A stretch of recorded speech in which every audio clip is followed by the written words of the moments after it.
ತರುವಿನ ನೆರಳು ಕೊಡುವಂತ ಸುಖವು ಕೊಡುವನು ಕೃಪೆಯ ದಿನವು. ಸ್ಥಿರ ಇರುವ ಮನ ಎನಗಿರಲಿ ಶರಣಾಗತಿ ಎಂದು ಬರಲಿ. ಭಗವಂತನ ಪ್ರಿಯ ಮಗನಿವನ ಸಾರಿ ಬದುಕು ಇರಲಿ.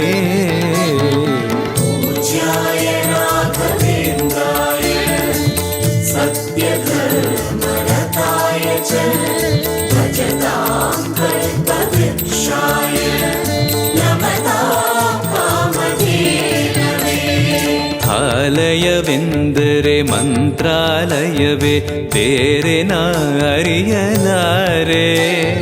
ರಾಜನು ಎಂದರೆ ಶ್ರೀ ಗುರು ರಾಜನೇ ಮತ್ತು ನಾ ತಿಳಿಯಲಾರೆ. ಆಲಯವೆಂದರೆ